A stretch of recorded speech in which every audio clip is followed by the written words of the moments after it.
Hi class, good morning, evening, afternoon, whenever you might be watching this.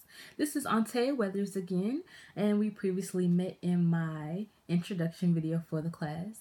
This is going to be my submission for how we need to speak effectively as a health educator in our field.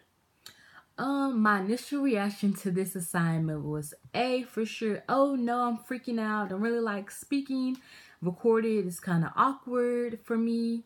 But overall, generally, public speaking has kind of been something that does not bother me too much. I know a lot of people may have issues with presenting or speaking out in public if they're not in front of their friends or with strangers who they're unfamiliar with. But for me, I've always been the type to be not fearful in presenting the information for our group if we need to present in public, and quite honestly, I've took my speech course as my credit that I need for my degree. I took that course online through Eastfield. And so I had to submit 3 different presentation videos, and I had to gather friends and family to be an audience for me. So my teacher there kind of just gave me my jump start to public speaking, and definitely submitting it online. I had to have my PowerPoint going and speak with my audience as well, give them room for feedback and answers. And so that right there is going to let us jump right into why is it important to know how to public speak and speak effectively as a health educator or promoter. Step 1, tip 1, just be natural and relaxed. That's what I was able to find. Most of the resources were going over that as their number 1 key. When you're feeling fearful or timid, you may begin to choke on words, slur words, mispronunciate things, and that's just not what you would like to do with your public speaking assignment. So it's best to just relax, take everything slow, because that then helps you as the presenter, whether it's the health education field, promotion, and community, or any other field that's requiring a public speaking post. If you're speaking slow and you're going at your own pace that you set, the audience is able to absorb everything, more easier, and there will be probably less to few to none confusion at the end of the public speaking post.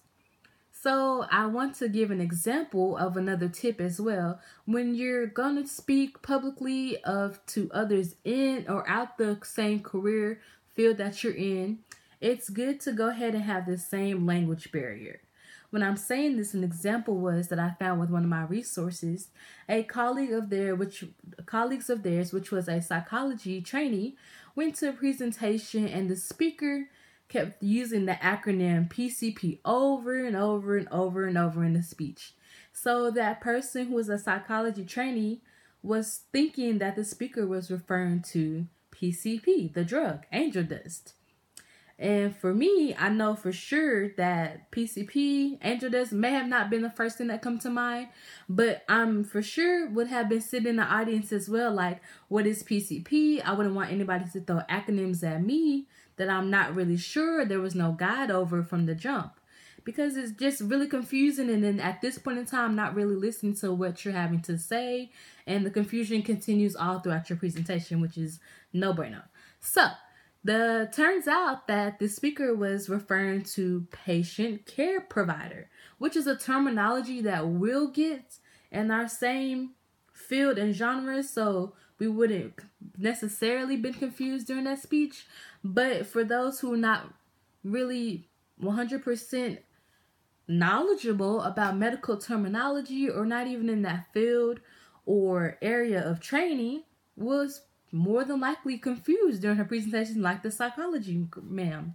So it was just another reason why to make sure you're on the same language barrier. You also want to make sure that the information you're conveying is not necessarily simple and broken all the way down, but simple enough to get, so that brains aren't scattered and wondering and having to overthink and overprocess. They already have to sit and follow your thinking and the way you're flowing. So maybe, and even if they're having trouble hearing, they can't see you visually, for them to have to know and sit and think about, oh my God, what is this person saying? It's just another thing that you want to avoid as a public speaker.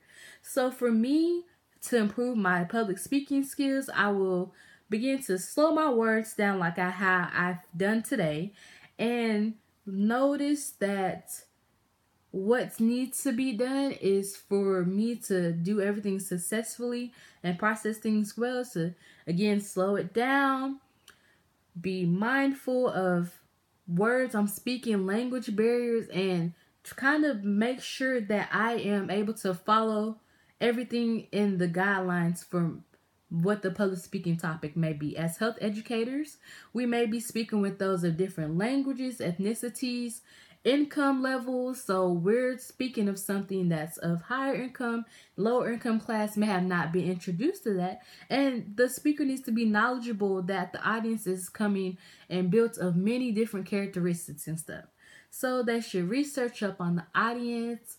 I will also let others improve on their pronunciations of the words and how they're doing things like that.